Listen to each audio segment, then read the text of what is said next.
حبيب الله يا رسول الله يا حبيب الله. Alhamdulillah, all praises for Allah subhanahu wa ta'ala, our creator, our master, our sustainer, the Lord of all the worlds, the most compassionate, the most merciful, the master of the day of judgment.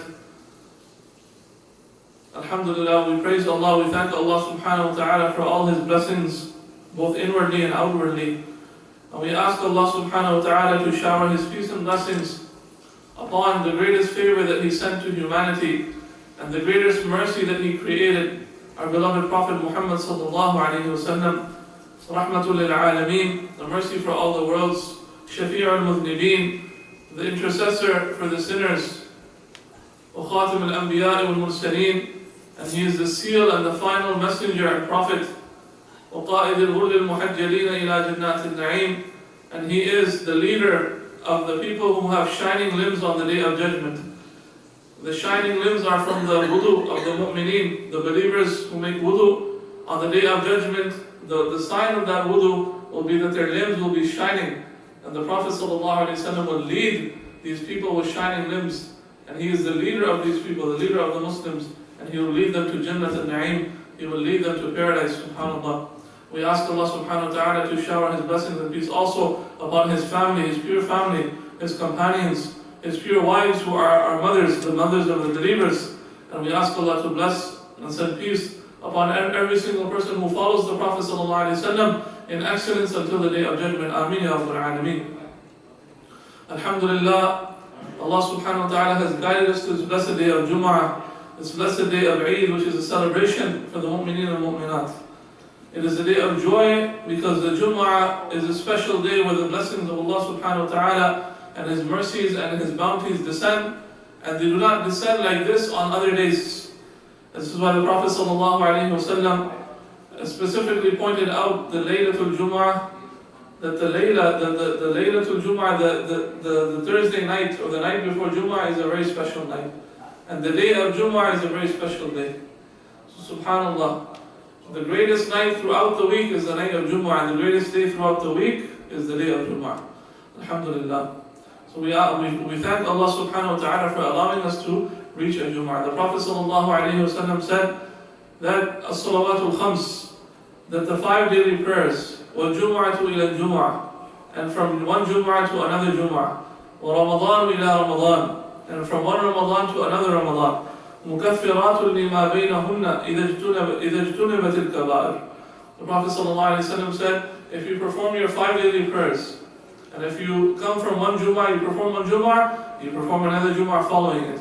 And if you perform fasting in one Ramadan, and you reach another Ramadan, you perform fasting. These things, they expiate, or they act as a kafar for the sins committed in between.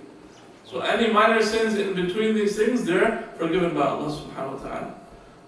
Right? As long as we refrain from major sins. إِذَا اجْتُنِبَتِ الْكَبَائِرِ. So if a person does minor sins in between the salah, Allah subhanahu wa ta'ala will forgive them if they can continue to perform the salah, the 5 daily prayers. If a person performs the Jum'ah and then in between the week they sin and they do minor sins, inshallah Allah subhanahu wa ta'ala by the next Jum'ah, if the person performs that Jum'ah, Allah subhanahu wa ta'ala through His mercy and through the wasila and sadaqah of His Habib sallallahu alayhi wa sallam will forgive those sins. Ameen ya Rabbal Alameen. So this is a day of blessing. And we are approaching the end of the year.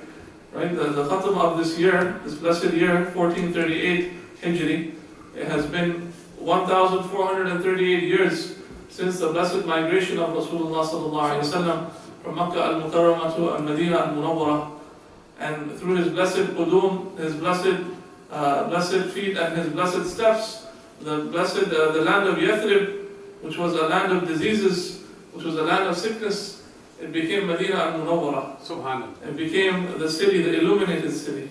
Because the illuminated one, sallallahu alayhi wasallam, through his illuminated steps, came into the city and made it illuminated. Alhamdulillah, sallallahu alayhi wasallam.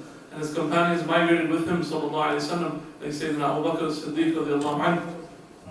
So subhanallah, as we approach the ending of the year, we turn to Allah subhanahu wa ta'ala, and we ask Allah subhanahu wa ta'ala to forgive our sins.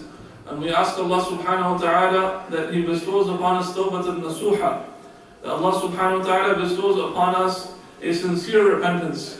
That we ask Allah for forgiveness and repentance from any sins that we have done through this year. We ask Allah subhanahu wa ta'ala to turn our hearts towards Him, towards His Prophet sallallahu alayhi wa sallam, that in the coming year, inshallah, our hearts are connected and elevated and connected to Allah and His Prophet sallallahu alayhi wa sallam. So we do not repeat those sins, and we try to refrain from the things that we did in this year. And may Allah subhanahu wa ta'ala give us the best ending to this year, inshallah. Ameen. And may Allah subhanahu wa ta'ala give us a best beginning of the new year, inshallah. Ameen. As the Prophet sallallahu alayhi wa sallam said, actions are judged by their endings, and actions are by their endings, by their khawatim. This is why we ask Allah subhanahu wa ta'ala for husnul khatima. And we ask Allah subhanahu wa ta'ala for a blessed ending of our life. Right? Because a person can do whatever, as the hadith of the Prophet sallallahu alayhi wa sallam stated, a person can have the life of a mu'min. He can have many good actions, but at the end of time, in qalb al-hal, right, there's a changing of state, and that person, he does not die on iman. May Allah protect us, ya Rahman. Na'udhu billah min dhalik. And a person, the other way, the Prophet ﷺ described the other state of a person who is sinning throughout their life. They're acting and they're living a life of forgetfulness, of ghafla, of disobedience, and then at the end of their life, just when there is a little bit of time left in qalb al-hal, the state is changed, and they become mu'min, they die on La ilaha illallah, Muhammad Rasulullah. So this is a very, it's a warning. This hadith is a great warning. You know that nothing is in our control. This is why we have to constantly make dua, because dua can change things. Subhanallah, dua can change even the taqdeer, because Allah subhanahu wa ta'ala listens to the dua. Udu'uni astajib lakum, Allah says.